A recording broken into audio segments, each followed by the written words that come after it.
Subhanallah walhamdulillah wala ilaha illallah wallahu akbar wala haula wala quwwata illa billahil aliyyil azim. Sallu ala Nabi Muhammad. Alhamdulillah rabbil alamin. Tadi di bagian pertama kita sudah membahas ayat pertama dari surah An-Nas ya. Surah yang sering kita baca, tapi gak sedikit juga di antara kita yang hafal, yang baca tapi gak tahu artinya.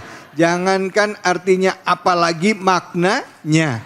Ayat pertama sudah dibahas. Yuk kita kaji ayat kedua dan ketiganya bersama guru kita yang sudah hadir bersama-sama dengan kita, Al-Habib Al-Mukarram Habib Nabil. Fadhol Habib, silakan. Baik. Bismillahirrahmanirrahim. Assalamualaikum warahmatullahi wabarakatuh. Wabarakatuh. Alhamdulillah wassalatu wassalam ala Sayyidina Rasulillah Sayyidina Muhammad ibni Abdillah wa ala alihi wa sahbihi wa mawalah, amma ba'd. Bapak-bapak, ibu-ibu sekalian, anak-anakku sekalian, yang terhormat Dr. David Khalik dan juga para pemirsa bukan hanya di sini tapi juga di televisi Cahaya Hati Indonesia. Baik, jadi tadi guru kita sudah menyampaikan berkaitan dengan apa tadi Bu? Kajiannya? Jangan sampai nanti ditanya kajian apa? Oh, rame. Musuh yang tidak terlihat adalah pikiran. Surahnya surah An-Nas. Itu dia, baru tepat itu ya.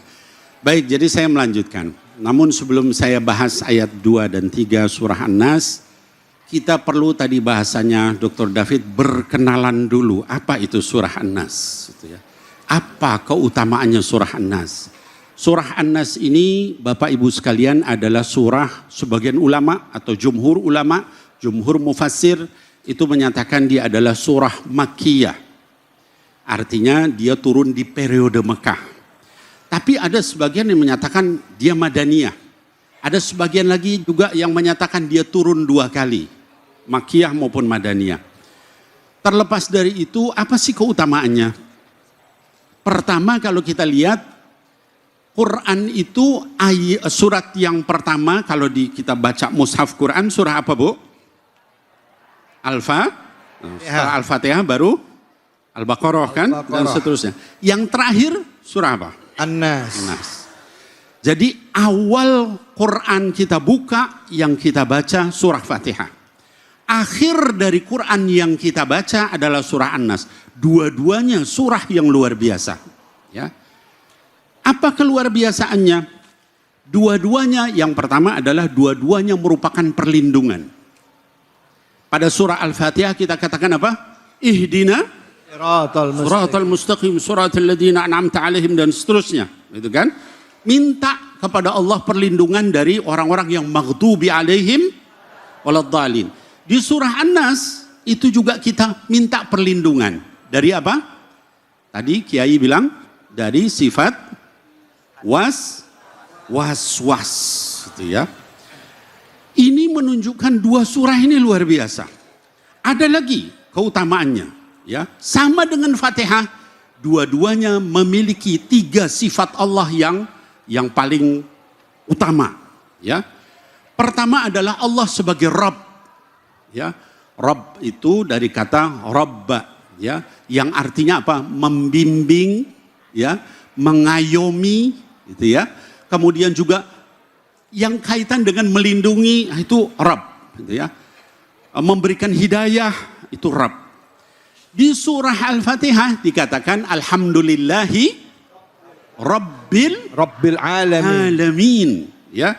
Segala puji bagi Allah yang memiliki, membimbing, ya, kemudian memelihara seluruh alam. Di surah An-Nas dikatakan, Qul a'udhu birabbin nas.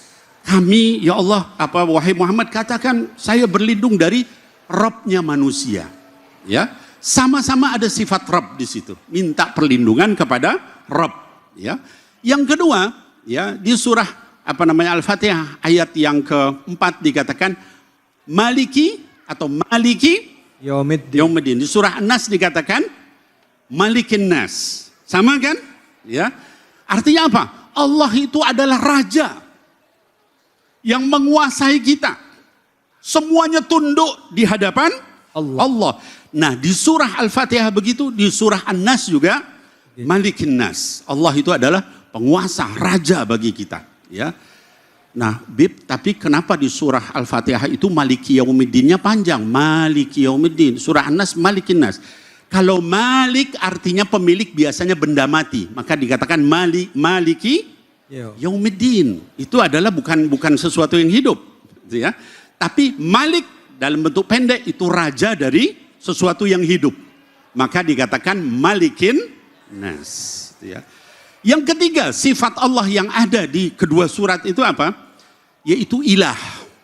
Ya, ilah itu artinya disembah, diibadahi Tuhan, ya, maka kita katakan la ilaha illallah, ya. Tidak ada yang saya ibadahi kecuali Allah. Tidak ada yang saya sembah kecuali Allah. Di surah Al-Fatihah dikatakan iyyaka na'budu wa iyyaka nasta'in. Hanya kepadamu kami menyembah ya Allah, dan hanya kepadamu kami minta pertolongan. Di surah An-Nas dikatakan ilahin Nas.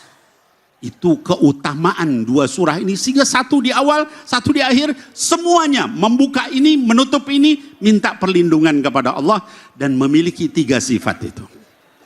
Kemudian yang berikutnya, Bapak Ibu sekalian, kalau kita hubungkan juga dengan surah sebelumnya, yaitu surah apa sebelum An-Nas?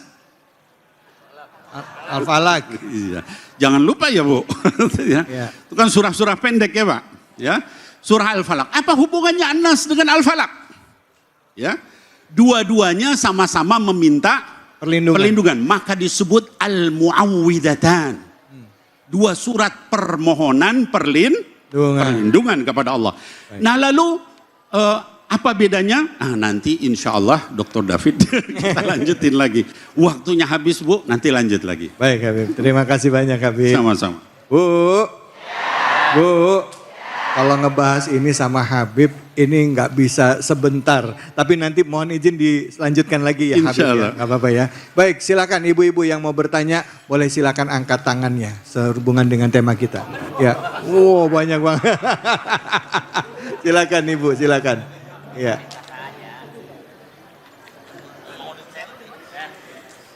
Assalamualaikum warahmatullahi wabarakatuh. Waalaikumsalam warahmatullahi wabarakatuh. Nama saya Ibu Yayah dari Majlis Taklim Al-Iman wal Ihsan Masjid Jami'at Taqwa Rorotan. Ya, silakan Bu. Izin bertanya Habib. Ya. Kapan waktu yang terbaik untuk membaca surat An-Nas dan apa manfaat surah An-Nas? Ya. Ya udah gitu saya Habib. Ya. Assalamualaikum warahmatullahi wabarakatuh. Waalaikumsalam. Bu Yayah, Bu, mic-nya deketin apa? Bu Yayah sering baca surah An-Nas kapan kalau baca? Deketin mic-nya. Oh tidur. Terus kapan lagi? Sholat. Terus waktu-waktu yang tertentu misalkan habis sholat asar gitu. Baca gitu? Oh gitu. Kadang. Nah, kadang. Baca kadang.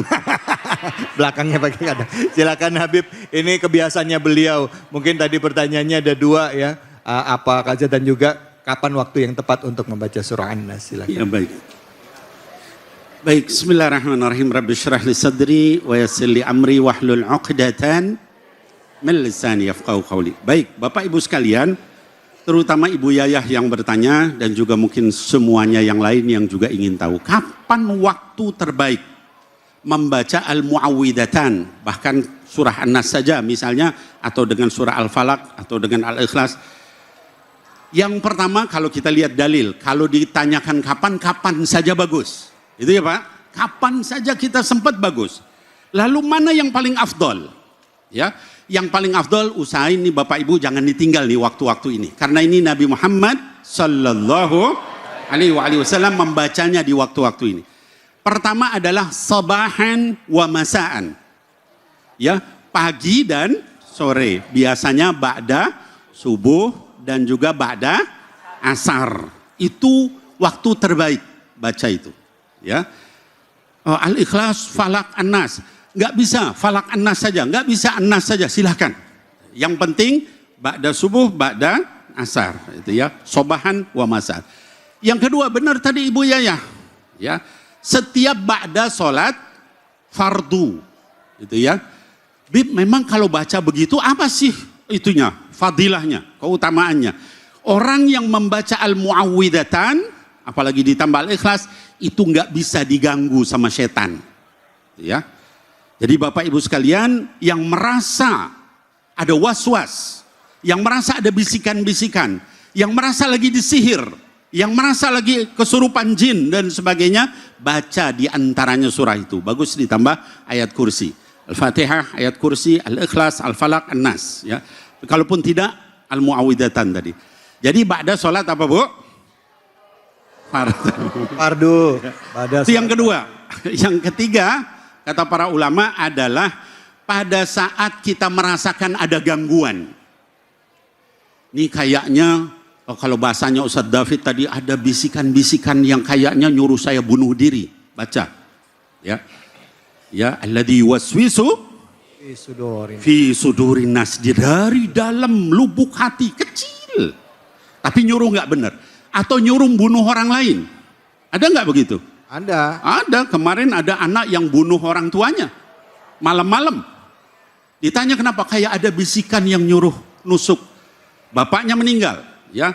Kemudian terus dia ngejar ibunya. Dihalangi neneknya. Neneknya dibunuh sama dia. Ibunya sempat ditusuk tapi teriak keluar. Tetangga ngumpul. Akhirnya ibunya sempat selamat. Ya. Tapi itu menunjukkan bahayanya. Maka ada godaan begitu, baca surah An-Nas. Ya. Kemudian yang berikutnya adalah pada saat kita ngobatin orang yang kesurupan atau orang-orang yang sakit kena begitu, baca surah itu. Mudah-mudahan Allah berikan kesembuhan. Amin ya Allah ya Rabbal Alamin.